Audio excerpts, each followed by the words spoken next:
Election అప్డేట్స్ను అందరికంటే ముందుగానే తెలుసుకోవాలంటే ఈరోజే ఆర్టీవీ లైవ్ యాప్ని మీ మొబైల్లో డౌన్లోడ్ చేసుకోండి.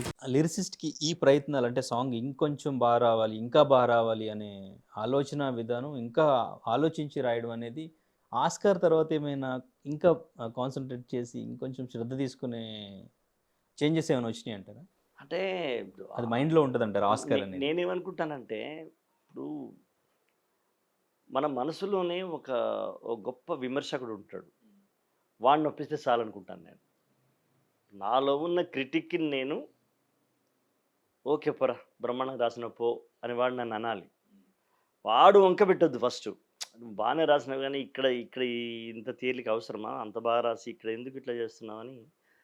కవిలో కవి ఉంటాడు, కవిని ఘోరాతి ఘోరంగా నిలబెట్టి శల్య పరీక్ష చేసే విమర్శకుడు కూడా ఉంటాడు, ఉండాలి. రేపు పాట బయటకు వచ్చినాక అనిందరి నన్ను ఎందుకు విమర్శించాలి? ఆ అనిందరి వెయ్యబోయే క్వశ్చన్ నాకు తెలీదా? నాకు తెలుసు కదా. నేను 12 రకాలుగా అనుకుంటాను. ఇది ఇట్లెందుకు రాసావు, ఇది ఎందుకు రాసావు, ఇది ఎక్కడ కరెక్ట్, ఇది ఇంకేమన్నా గొప్ప ఫిలాసఫీ అని చెప్తున్నావా దీంట్లో? ఇవన్నీ నా లోపలనే ఉన్నాడు కదా. నేను వాడి గురించి ఆలోచిస్తాను. విమర్శకుణ్ణి, నాలో ఉన్న విమర్శకుని నేను నచ్చజెప్తే వాడు శభాష్ అంటే ఆ పాట కాగితం మీదకి వచ్చేస్తాను. నేను ఎప్పుడు ఫెయిల్ అవ్వలేదు ఆ రకంగా. సో అండ్ ఫస్ట్ స్టార్టింగ్ మీరు ఒక మాట అన్నారు, కొంతమందికి సాంగ్ రాయాలంటే 1000 ఏనుగుల బలం వస్తుంది, బట్ కొంతమందికి రాయాలంటే ఆ కొంతమంది ఎప్పుడు ఎటువంటి సిచ్యువేషన్లో ఫేస్ చేశారు మీరు? ఎట్లా ఉంటుంది ఆ సిచ్యువేషన్ అసలు? అంటే మనము పేర్లు చెప్పకూడదు. ఇప్పుడు వాళ్ళు ఏం కావాలో వాళ్ళకి తెలీదు. ఓకే, ఏం కావాలో వాళ్ళకి తెలియనప్పుడు ఏం రాయాలో మనకి ఎలా తెలుస్తుంది? మీరు రాసింది కూడా యాక్సెప్ట్ చేయరు. ఏం కావాలో వాళ్ళకి తెలీదు, మనం రాసింది వాళ్ళు యాక్సెప్ట్ చేయరు. అలాంటప్పుడు మనకు దిగులేస్తుంది అనమాట. ఎట్లా ఈయనను మెప్పించి అంటే మనం ఒక 10 రకాలుగా రాశాక అప్పుడు వాళ్ళకి ఏం కావాలో వాళ్ళు నిర్ణయించుకుంటారు మన దాంట్లోనే. ఓ ఇది కదా, ఇది చెప్పాలి ఈయనకు నేను అని. అప్పుడు వాళ్ళు ఫిక్స్ అయ్యి ఇగో మాకు ఇట్లా కావాలి. వాళ్ళకు కూడా మీరు చెప్పిన తర్వాత తెలుస్తుంది మీ సాంగ్ ద్వారా, అదను నాకు కావాల్సింది ఇదా అని. ఇది ట్రాజెడీ కదా, చాలా ట్రాజెడీ. అంటే ఇట్లాంటివన్నీ అనుభవాలు చూస్తూ ఉంటాం. ఎన్ని సిచ్యువేషన్స్ ఫేస్ చేస్తుంటారు మీ కెరీర్ మొత్తంలో ఇటువంటివి? చాలానే. సో బట్ ఎంతైనా కానీ మీరు మళ్ళీ ఫ్రస్ట్రేట్ అవ్వకుండా మళ్ళీ రాసి అంటే ఒకటి ఇక్కడ సినిమాలో ఫ్రస్ట్రేట్ అవ్వద్దు బ్రదర్. మనం ఫ్రస్ట్రేట్ అవ్వడం కానీ, ఎదుటి వ్యక్తిని విసుక్కోవడం కానీ, లేకపోతే నీకేమి తెలుసు. ఇప్పుడు నేను 30 ఏళ్ళ నుంచి పనిచేస్తాను. నేను ఆల్మోస్ట్ సీనియర్ అన్నట్టే కదా. ఇప్పుడు మీరు ఫస్ట్ టైం మీరు సినిమా తీస్తున్నారు. ఫస్ట్ వచ్చిన కుర్రాడే కదా మా ముందా. అయినా మేము నీకేం తెలుసు, నువ్వెందుకు చెప్తున్నావు ఇట్లా అని అనకూడదమ్మా. ఇంట్లో సినిమా ఫీల్డ్లో ఎవరు అట్లా అనకూడదు, అనరు కూడా. నేనైతే అన్ను, మిగతా ఎవరి సంగతి నాకు తెలియదు, నేనైతే అన్ను. ఇక్కడ మాకు ఆత్రేయ గారు ఒక మార్గం చెప్పాడు. వచ్చిన డైరెక్టరు దాసరి గారు కానివ్వగాక, రాజమౌళి గారు కానివ్వగాక, లేదా ఫ్రెష్ అనిందర్ కానివ్వగాక, ఏం చెప్పానంటే ఆయన చెప్తాడు, నువ్వు రాసిన తర్వాత ఆయనకు వినిపించు. సార్ ఇది కాదు సార్, నాకు ఇంకోటి కావాలి అని అంటాడు ఆయన. అప్పుడు నువ్వు ఒకసారి ప్రయత్నం చెయ్యి. ఏమని? ఇగో నువ్వు చెప్పిన సిచ్యువేషన్లో ఇది బాగుంటుందని రాశాను, ఇది బాగుంటుందని రాశాను అని చెప్పు. అది ఎవర్ శంకర్ సార్ అయినా సరే చెప్పు, లేదా మామూలు కొత్తవాడైనా సరే చెప్పు. ఇట్లా అనుకొని రాశానని చెప్తే దానికి కన్విన్స్ అయ్యింది అనుకో, హ్యాపీ. కన్విన్స్ అయ్యా అయితే ఓకే సార్ అంటే ఓకే. అప్పుడు కూడా కన్విన్స్ కాలేదు, లేదండి నాకు ఇట్లా వద్దు, నేను చెప్పినట్టుగా నాకు ఇంకో తీరిక కావాలని. అప్పుడు నువ్వు రాసిన కాగితాలన్నీ మూసుకొని జేబులో తోసుకొని ఆయన ఏం చెప్పిందో రాయి. ఓకే, ఇది మాకు ఆత్రేయ గారు చెప్పిన సూచికను. కాబట్టి మేము విసుక్కునేది లేదు, అండర్ ఎస్టిమేట్ చేసేది లేదు, కెమెరక అట్లాంటిది ఏం లేదు. రైట్ తమ్మి రైట్, నేను రేపు రాసుకొస్తాను అని చెప్పి రేపు వచ్చేస్తే మనకు అర్థమైపోయింది కదా తనకు ఏం కావాలి. తను చెప్తాడు నాకు ఇట్లనే కావాలి, అట్లనే రాస్తాను. ఏదో 3-4 మాటలు అవి ఉంటాయి, చేంజెస్ ఉంటాయి, రాసేస్తాం. కానీ మధ్యలో మ్యూజిక్ డైరెక్టర్ కన్విన్స్ చేయడం ఏముండదు. అంటే మ్యూజిక్ డైరెక్టర్ ట్యూన్ ఇచ్చినప్పుడు, ట్యూన్ ఇస్తే, ఇప్పుడు ట్యూన్ ఇచ్చారు ఫస్ట్ నాకు, డైరెక్టర్ గారు చెప్పారు, నేను రాశాను. ఆయనతో మనకి ఎప్పుడు పేచీ వస్తుందంటే, ఆయన తననా తననా అనిస్తే మనము తానేనా అని అని రాసామనుకో, అక్కడ ఆయన లబ్బులు మొత్తుకుంటాడు, ఏం రాసావు తేజ మీరు, నేను ఏమి ఇచ్చాను ట్యూన్, మీరు ఏం రాశారు, నేను ఇప్పుడు ఎటు పోవాలి, దీన్ని ఎట్లా పెట్టాలి దీంట్లో, అంటే ముందు రెడీ అయింది కాబట్టి అక్కడ మాకు పేచీ వస్తే మేము మళ్ళీ మార్చి పెట్టేస్తాం. అట్లా పెట్టేసి మ్యూజిక్ డైరెక్టర్ మొదలు ఓకే చేయాలా, డైరెక్టర్ ఓకే చేయాలి, మ్యూజిక్ డైరెక్టర్ ఓకే చేయాలి, ఆయన ట్యూన్ ప్రకారంగా చేయాలి. కొంతమంది ఇప్పుడు కీరవాణి గారు లాంటి వాళ్ళు ఉంటారు, వాళ్ళు సాహిత్యం కూడా బాగా తెలిసిన వాళ్ళు. కొందరు ఉంటారు కదా, మణిశర్మ గారు, కీరవాణి గారు లాంటి వాళ్ళు. అప్పుడు వాళ్ళు సాహిత్యంలో కూడా వాళ్ళు ఏదన్నా ప్రశ్న వేస్తే మీకేం అవసరం సార్ అని అనకూడదు. వాళ్ళకి అపారమైన అనుభవం ఉంది కదా, కాబట్టి వాళ్ళకు సార్ నేను ఇట్లా అనుకొని రాశానండి అని ఓకే ఓకే అంటారు. లేదనుకుంటే కాదు అశోక్ కొంచెం ఇది మార్చరాదా, ఇది ఏంటంటే ఏం మారుదాం సార్, అలా జరుగుతుంది. ఇంకా బాలుగారు ఉన్నప్పుడైతే బాలుగారు పాట రెడీ అయ్యి పాడబోయే ముందు కూడా, అవును అశోక్ తేజ గారు ఈ ఈ లైన్లో ఇది ఉంది కదా, ఇది మార్చుకుందామా అనేవాడు. అంటే అక్కడ డైరెక్టర్ ఉంటాడు కదా పాడేటప్పుడు, డైరెక్టర్ కూడా డైరెక్టర్ సార్ ఓకే చేస్తే మార్చుకుందాం సార్ అని అంటాము. అప్పుడు డైరెక్టరు చెప్పండి బాలుగారు అంటే, ఇగో ఇది ఇక్కడ రక్తధార పోసే అన్నాడు, రక్తధార లోసే అందామా అని ఆయన చెప్పేవాడు. Greatest person. ఆయనకు తెలియదు కూడా లేదు సంగీతము, సాహిత్యము, ఎవ్రీథింగ్.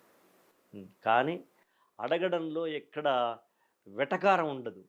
బాలుగారు అడిగితే ఇలా చేద్దామా, ఇట్లా బాగుంటుందేమో ఆలోచిస్తారా అంటే కవిని హర్ట్ చేయకుండా చెప్పే విధానంలో ఆయన పండితుడే.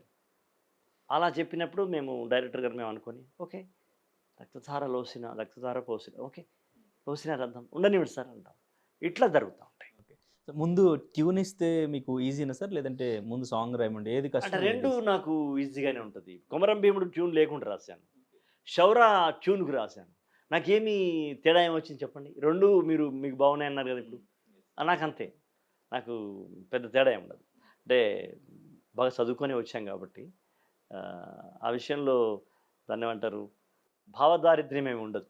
అయ్యో ఈ పదం దొరకకపోయాను ఏం లేదు, దొరకకపోతే ఇంకో హిందీ భాషలోకి వెళ్ళి తీసుకొచ్చి పెడతాం అక్కడ. మీరు ఎక్కువ సార్లు రాసిన పాట, చాలా ఎక్కువ సార్లు రాసిన పాట మీకు బాగా గుర్తుండింది ఏమైనా ఉండింది? గోవిందుని అందరి వాడలో నీలిరంగు చీరలు చాలా ఇష్టం సాంగ్ అది. అది నేను ఒక 28 days రాశాను. అది నా లైఫ్లో ఫస్ట్ అండ్ లాస్ట్. అదే కృష్ణవంశీ దాని డైరెక్టర్. అంటే లాస్ట్ అంటే అన్ని రోజులు రాసిన పాట మళ్ళీ రాయలా, అన్ని రోజులు ఎప్పుడు కాలేదు, అంతకు పూర్వం కూడా కాలేదు, అదే మొదటిసారి. కృష్ణవంశీ గారేనా? కృష్ణవంశీ గారు అంటే కృష్ణవంశీ గారని కాదు, ఆ ఇద్దరి మనసులు కలవక కొద్దిసేపు కుదరక, అంటే వేవ్ లెంత్ ఒక్కొక్కసారి మిస్ అవుతూ ఉంటాం. ట్రిగ్గర్ నొక్కుతాము, బట్ గురి తప్పితే ఏమి లాభం?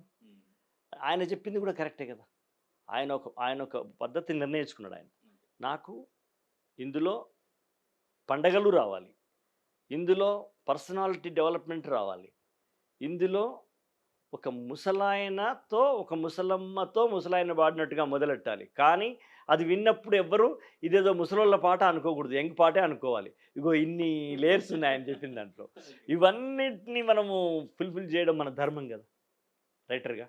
ఆ ధర్మం నిర్వహణలో నాకు 28 days పట్టింది. అలా అంతే తప్ప ఆయన మీద పితురేం లేదు. సూపర్ సాంగ్ సార్, నాకు చాలా ఇప్పటికీ వింటాను. హరిహరన్ గారు పాడారు, యువన్ శంకర్ రాజు గారి మ్యూజిక్. అద్భుతమైన పాట అది. నా లైఫ్లో ఒక మైల్ స్టోన్ అంటారు చూడు, అలాంటి పాటలు అది ఒకటి. ఓకే, మీరు తర్వాత సాటిస్ఫై అయ్యారా? ఎందుకు ఇన్ని వేరియేషన్స్ అంటే ఇద్దరు మనసు కుదిరితేనే కదా ఓకే అది, లేకపోతే నేను ఎట్లా దాన్ని పూర్తి చేస్తాను? కాగితం మీద పెట్టేది నేనే కదా. ఆయన ఎన్ని క్వశ్చన్లు చెప్పినా దానికి రిప్లైగా నేను పెట్టాల్సింది నేనే కదా. కాబట్టి ఆ లాస్ట్ వెర్షన్ కూడా నా నుంచే వచ్చింది కదా, అది నాదే కాబట్టి I'm very happy. So and ఇంకా తమిళ్ మూవీస్తోనూ ఇక్కడ మూవీస్తోనూ కంపేర్ చేసుకుంటే అక్కడ ఈ క్యాస్ట్ల గురించి వీటి గురించి ఎక్కువగా మూవీస్ వస్తుంటాయి, ఇక్కడ రావని ఎక్కువగా డిస్కషన్ చేస్తుంటారు. సో ఇప్పుడు జై భీమ్ లాంటి మంచి సినిమాలు, సో ఇక్కడ ఎందుకు తీయలేరు, అక్కడ ఎందుకు తీయగలుగుతున్నారు అనే ఒక క్వశ్చన్ మార్క్ కొంతమంది ఆడియన్స్ ఉంటుండే సార్. దానికి కారణాలు ఏమైనా చెప్తుంటారు? అంటే మనం ఎడ్యుకేట్ కాకపోవడమే, ప్రేక్షకులు ఎడ్యుకేట్ అవ్వాలి. అంటే అలాంటి సినిమాలు తీసి ఫెయిల్ అయ్యి, ఇబ్బంది పడి, డబ్బులు నష్టపోయి, ఇప్పుడు సినిమా అంటే వ్యాపారమే కదమ్మా. కళ కళాత్మక వ్యాపారము అనేది ఉండేది ఇదివరకు. ఇప్పుడు వ్యాపారాత్మక కళ అయింది. రివర్స్ అయింది అది. కాబట్టి ఇక్కడ ఎవరు ధర్మ ప్రవచనాలు చెబితే చెప్పేటోళ్ళు ఎవరు లేరు కదా. కాబట్టి ఎవరు ప్రేక్షకులకు ఏదైతే చేస్తే మాకు దాని ఏమంటారు రిటర్న్, మాకు ఫలితాలు వస్తాయో అనే దాన్ని బట్టే ఇండస్ట్రీ నడుస్తూ ఉంటుంది. ఓకే. కానీ తమిళంలో చూస్తే అక్కడ ప్రేక్షకులు కానీ, నిర్మాతలు కానీ, అక్కడ ఒక మంచి టాపిక్ దొరికితే దాన్ని అద్భుతంగా సినిమాగా మార్చుకోవచ్చు. మార్చారు, జైభీమ్ మార్చారు. కానీ మరి జైభీమ్కి కేంద్ర కేంద్రం అంటున్నా నేషనల్ అవార్డ్స్ రాలా. చూసారా మీరు? ఎందుకు రాలేదంటారు? అంటే ఇదొక వెలితి ఉన్నట్టే కదా దేశంలో. అంటే ఒక దళిత సబ్జెక్ట్ తీసుకొని ఒక లాయర్, నిజమైన లాయర్, అది పుట్టించిన కథ కాదు, కట్టుకథ కాదు, అది జరిగిన కథ. అలాంటి సినిమాలు తీస్తే ప్రేక్షకులు మెచ్చుకున్నారు అక్కడ, కానీ అవార్డు కమిటీ మెచ్చలేదు. అంటే ఏమన్నట్టు? వాళ్ళకు కూడా నచ్చట్లేదు కదా. ఇలాంటి మనం వివక్షలు చాలా చూస్తున్నాం కదా. అంటే ఇక్కడ ఇండస్ట్రీలో అంటే ఆడియన్స్ యాక్సెప్ట్ చేయడానికి రెడీ ఉన్నా కానీ ఇక్కడ హీరోలు అటువంటి సబ్జెక్టులు యాక్సెప్ట్ చేయరు అనేది అంటే హీరోలు కాదు, నిర్మాతలు ముఖ్యంగా. ప్రస్తుతం హీరో ఏముందబ్బా, హీరో తనకేమి, తన సినిమా బాగా చేసిందా, సక్సెస్ అయిందని చూసుకుంటాడు. బట్ ముందుగా పెట్టుబడి పెట్టేది అంతా చేసేది నిర్మాతలే కదా. కానీ మీరు గురువు గారు దాసరి నారాయణరావు గారి గురించి ఎక్కువగా మాట్లాడుతుంటారు. ఆయన ఉన్నప్పుడు ఆయన తీసిన సినిమాలన్నీ కూడా ఇటువంటి సబ్జెక్టులు పిక్ చేసుకునే చేశారు. అంతే కదా. బట్ అప్పుడు చేయగలిగారు, ఇప్పుడు ఎందుకు చేయలేరు? అప్పుడు ప్రేక్షకులు మేము, ఇప్పుడు ప్రేక్షకులు మీరు. ఓకే. కాబట్టి మీ మీదనే ప్రేక్షకులదేనంటారా? అంతే. ప్రొడ్యూసర్స్ ఎవరిది? ప్రేక్షకులు మేము ఆదరించాం కదా వాళ్ళని. అప్పుడు అవి 100 డేస్ ఆడినాయి కదా. తాత మనోడు ఈ ఏ స్టార్ డైరెక్టర్, ఏ స్టార్ హీరో ఉన్నాడు అప్పుడు? అంటే అప్పుడు స్టార్ హీరోలు లేరా? స్టార్స్ లేరా? రామారావు లేరా? నాగేశ్వరరావు గారు లేరా? కృష్ణ, శోభన్ బాబు గారు, వీళ్ళందరూ ఉన్నారు కదా. మరి రాజ్బాబుని హీరో పెట్టి ఎస్వి రంగారావు గారిని మెయిన్ పాత్ర పెట్టి చేశాడు ఆయన. 200 రోజులు ఆడింది కదా. 200 రోజులు కాదు, 300 రోజులు ఆడింది ఫస్ట్ పిక్చర్. ఓకే. అంటే అప్పుడే ఆడియన్స్ వేరు, ఇప్పుడు ఆడియన్స్ వేరు. దానికి మారిన కాలం కూడా కొంత దోహదం చేసింది. అంటే ప్రపంచ సినిమాలన్నీ మనం ఇవాళ వంటింట్లో కూర్చొని చూస్తున్నాం, మనం వరండాలో కూర్చొని చూస్తున్నాం. కాబట్టి ఆ ప్రపంచ సినిమాలు చూస్తున్న ప్రేక్షకుల్ని రాబట్టుకోవడానికి రకరకాల వికారాలు తీసుకొచ్చి అందులో పెట్టాల్సి వచ్చింది. మీరు పాటలు కూడా చూడండి. ఒకప్పటి పాటల్లో ఉన్న పదాలు వేరు, ఇప్పుడు పదాలు వేరు కదా. మేము వచ్చిన తర్వాత మమ్మల్ని అనొచ్చు కదా, మీరు వచ్చి చెడగొట్టారు సార్ సినిమా పాటల్ని అని అంటారు కదా. అంటే అప్పుడున్న ప్రేక్షకులకు అది సరిపోయింది. అందాల మన నేను జల్ల రాజా అంటే ఓకే, తీసుకో కోకా-కోలా అంతవరకు, కోకా-కోలా వరకు ఓకే. అట్లా మారుతూ ఎక్కడి దాకా వచ్చింది? ఎక్కడి దాకానో వచ్చింది. దానికి కారణం ఆ పాట సక్సెస్ని బట్టే కదా ఉంటుంది కదా. మొన్న ఆ సినిమాలో భలే ఉంది ఆ పాట, ఐటమ్ సాంగ్. అట్లాంటి సాంగ్ కావాలంటే అంతే కదా, ఇలా జరుగుతాం. ఐటమ్ సాంగ్ ఏమైనా రాశారు సార్? నేను మొన్న రాజధాని ఫైల్స్లో రాశాను. నా కాడ ఓ క్రీడ అది ఇంటర్వ్యూ చూసాను, దాని గురించి అడుగుదాం అనుకున్నాను నేను. ఓకే, అక్కడ ఒక క్యారెక్టర్ కూడా ఉంటుంది, పొలిటీషియన్ క్యారెక్టర్. మీరు సాంగ్ రాశారు, ప్రమోట్ చేస్తూ ఎంట్రీస్ కూడా ఇచ్చారు. ఆ టైంలో చాలా కాంట్రవర్సీ అవుతున్న సబ్జెక్ట్ అది. అక్కడ గవర్నమెంట్ కూడా ఆపిన మూవీ. సో ఏంటి ఆ సబ్జెక్ట్ లోకి ఎట్లా వెళ్ళారు? అంటే మనకేముంది బా, డైరెక్టర్ భాను, నేను ఇంటర్వ్యూ చేశాను. డైరెక్టర్ చెప్తాడు ఇక్కడ ఒక అది గుడివాడ అనే దగ్గర ఒక క్యాష్ హోటల్ ఉంటుంది, ఆ హోటల్లో ఈ పాట పెడుతున్నామని చెప్తాడు. మనకేం అదే రాస్తాం. గుడివాడ క్యాష్ నోలో చూసుకో, నా కాడ ఓ క్రీడ ఉన్నది మగడా. ఇంతకుముందు మనం మాట్లాడిన ఈ క్యాస్ట్ సబ్జెక్ట్ గురించి, మూవీస్ ఒక పరంగా అంటే ఆడియన్స్ కూడా ఇప్పుడు యాక్సెప్ట్ చేసేలా లేరు అనడానికి వీళ్ళ మైండ్ సెట్లు మారడానికి రాజకీయ పరిస్థితులు, రాజకీయ నాయకులు, ఈ రాజకీయం ఎంతవరకు వీళ్ళ మైండ్ సెట్‌కి దోహదం తోడ్పడుతుందంటారు? చేస్తుంది. మీరు మీరు చూడండి, ఒక 10 ఏళ్లుగా చూస్తే దేశంలో దేవుడు, మతం, దాని ప్రభావం అనే కాన్సెప్ట్ ఎక్కువ వచ్చింది తెలుసా ఇప్పుడు? వచ్చిందా? ఎందుకు వచ్చి ఉంటుందంటారు? గవర్నమెంట్‌లో వచ్చిన మార్పే. గవర్నమెంట్ ఏ ఏ ఏ పాలసీని చేస్తూ ఉందో ఆ పాలసీని ప్రజలందరూ అనుసరిస్తారు కదా. ఆ ప్రజలలో భాగమే కదా ప్రొడ్యూసర్స్ కానీ, హీరోస్ కానీ, అది చేస్తే అంతే కదా. కాబట్టి ఆ సినిమాలు హిట్ అవుతున్నప్పుడు మేము అందులో పరకాయ ప్రవేశం చేస్తాం కదా. మేము నిర్మాతలు అనుకోండి, దర్శకులు అనుకోండి, రైటర్స్ అనుకోండి, ఎవరైనా సరే మేము అందులోకి వచ్చేస్తాం కదా. మాకు మా మా డబ్బులు ఇబ్బడి ముబ్బడిగా మళ్ళీ తిరిగి మాకు రావాలి అన్నది కాన్సెప్ట్ ఇక్కడ. అంతే. ఏది ఏది బజార్‌లో, వీధిలో ఏది అమ్ముడుపోతుందో, ఆ అమ్ముడుపోయేదాన్నే ఎక్కువ వస్తాయి గదా పదార్థాలు. అదే. మీరంటే ఉపాధ్యాయ వృత్తి నుంచి లిరిసిస్ట్‌గా మీరు మారిన తర్వాత, సో మొదట్లో కొంచెం అంటే నాన్నగారి దగ్గర నుంచి ఆ విప్లవ మొదట్లో మత విప్లవ భావజాలం. పాటలు ఎక్కువ రాశాను నేను కదా. దానికి కారణము అప్పుడున్నటువంటి సీజనేనబ్బా. నారాయణమూర్తి గారు, ఆర్. నారాయణమూర్తి గారు 'ఎర్ర సైన్యం' హిట్ అయిన తర్వాత, ఆయన 'ఎర్ర సైన్యము', 'ఊరు మనది' చాలా చాలా హిట్ అయినాయి. హిట్ అయిన నేపథ్యంలో ఏమైందంటే, ఆర్. నారాయణమూర్తి గారు తీసే ప్రజా చిత్రాల్లో కూడా ఇంత రెవెన్యూ వస్తదా అనేది అప్పుడు పెద్ద పెద్ద నిర్మాతలు ముక్కు మీద వేలేసుకునే రోజులవి. సరిగ్గా ఆ సమయంలో దాసరి నారాయణరావు గారు కూడా, మోహన్ బాబు గారు కూడా, కృష్ణ గారు కూడా విప్లవానికి దోహదం చేసే కథలు ఎన్నుకున్న నేపథ్యంలో నేనొచ్చా. కాబట్టి అదొక సీరీస్ నడుస్తా ఉందప్పుడు. నేను అవి రాశాను. అవి రాసేసరికి 'ఉసే రాములమ్మ' పెద్ద హిట్ కదా. అందులో నేను ఒక 7 పాటలు రాసుంటాను. అసలు నా మొట్టమొదటి ఉనికి తెలిసిందే 'ఉసే రాములమ్మ' సినిమాతో తెలిసింది. సుద్దాల అశోక్ తేజ అనేవాడు ఒకడున్నాడు. వాడు ఒక అద్భుతంగా రాస్తాడు. వీడు విప్లవ పాటల బ్రహ్మాండంగా రాశాడనే పేరొచ్చింది 'ఉసే రాములమ్మ' దాసరి గారి వల్లనే కదా. ఆ తర్వాత నారాయణమూర్తికి రాసాం. ఆ తర్వాత మోహన్ బాబు గారు రాసాం. కృష్ణకి 'ఎన్‌కౌంటర్' రాసాం. ఇలా రాస్తున్న నేపథ్యంలో లక్కీగా ఏమైందంటే, నాగార్జున గారి సినిమాకి కృష్ణవంశీ 'నిన్నే పెళ్లాడతలోడు' రాయడం జరిగింది. అలా నేను ఒకవైపు కమిటెడ్ మూవీస్‌కి, ఒకవైపు కమర్షియల్ మూవీస్‌కి కూడా నేను బ్రిడ్జ్ చేసుకోగలిగాను. అట్లా జరిగింది నాకు. అయితే ముద్ర మాత్రము బాగా విప్లవ పాటలు బాగా రాస్తాడని అన్నారు. ఆ టైంలో మోహన్ బాబు గారు, "ఓయ్! ఎర్ర సినిమాలే రాస్తే నువ్వు ఏడాదికి ఒకటే రాస్తావు. నా సినిమాలకు కూడా రాయి. నువ్వు ఇక్కడ ఉండాలనుకుంటే నేను ఫలానా విప్లవ పాటలే రాస్తానంటే నువ్వు వెళ్ళి ఉద్యోగం చేసుకోవాల్సిందే" అని చెప్పాడాయన. చెప్పి తన సినిమాలో, తన కమర్షియల్ సినిమాలో కూడా నాకు పాటలు రాసే అవకాశం ఇచ్చింది మోహన్ బాబు గారు, ఓకే. కృష్ణవంశీ గారు, శ్రీహరి గారు.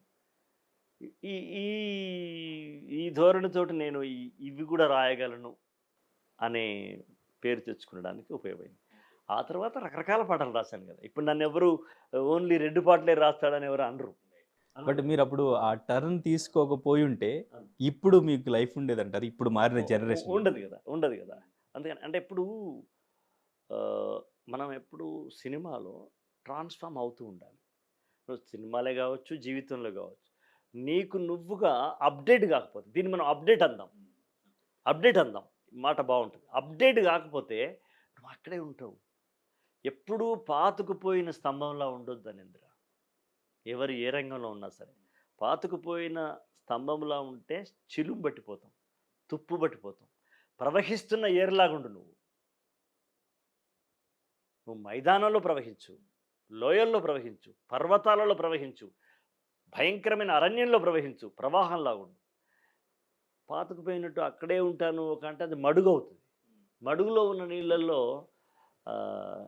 ఎలా ఉంటుంది? రైటర్ కూడా అంతే, మేధావైన అంతే, హీరో కూడా అంతే. ఇప్పుడు ఎన్టీ రామారావు గారు నేను రాముడి పాత్ర మాత్రమే చేస్తాను, కృష్ణుడి పాత్రే చేస్తాను అనుకుంటే, ఆరేసుకోబోయి పారేసుకున్నాను హరి ఎలా వచ్చేది కదా. కాబట్టి అలాగే చిరంజీవి గారు ఒక నూతన ఒరవడితో పైకి వచ్చిన మనిషి. కృష్ణ గారు అంతకుముందు ఉన్నారు. కృష్ణ గారు విపరీతంగా ఫామ్‌లో ఉన్నప్పుడు, రామారావు గారు ఉన్నప్పుడు, నాగేశ్వరరావు గారు ఉన్నప్పుడు, శోభన్ బాబు గారు ఉన్నప్పుడు కదా ఉబికొచ్చింది చిరంజీవి గారు. ఆయన తను తాను అప్‌డేట్ చేసుకోలే. మా మా మనసును ఆకట్టుకున్నాడు. అబ్బా! చిరంజీవి బాగున్నాడే, ఫైట్ స్టైల్ భలే ఉందే అని అనిపించేది. అంటే అది అప్‌డేట్ కావడమే కదా!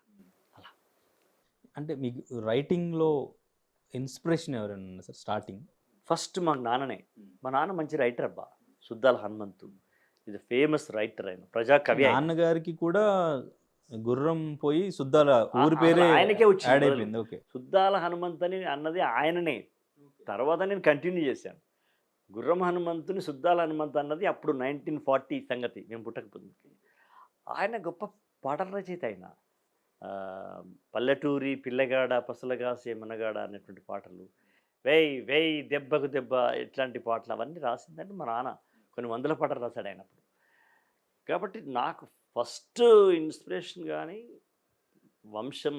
వంశధార కానీ ఏదనుకున్నా సరే నాకు జెనెటిక్స్ లాగా వచ్చింది మా నాన్న నుంచి వచ్చిన పాట. తర్వాత నేను రోల్ మోడల్గా అనుకున్నది నారాయణ రెడ్డి గారిని అనుకున్నాను. నారాయణ రెడ్డి గారిలాగా వేరే పోయిటరీ రాయాలి, సినిమాలు కూడా రాయాలి అని నేను ఆయనను నాకు ఆదర్శమూర్తి, రోల్ మోడల్ ఆయననే. ఇంకంతే ఇంకా. సరే మరి శ్రీశ్రీ ఏంటంటే శ్రీశ్రీ వీళ్ళందరినీ బాగా చదువుకున్నాను నేను. నేను ఎంఏ ఫిలాసఫీ చదివిన తర్వాత నేను సినిమాలకు వచ్చాను. అంతకుముందు నేను టీచర్ని, నేను గవర్నమెంట్ టీచర్ని. ఆ జాబ్ వదిలేసి వచ్చాను. అయితే నేను నన్నయ్య నుండి నారాయణ రెడ్డి గారి దాకా నేను చదువుకున్నాను నేను. అవి కావ్యాలు కావచ్చు, ప్రబంధాలు కావచ్చు, ఏదైనా సరే.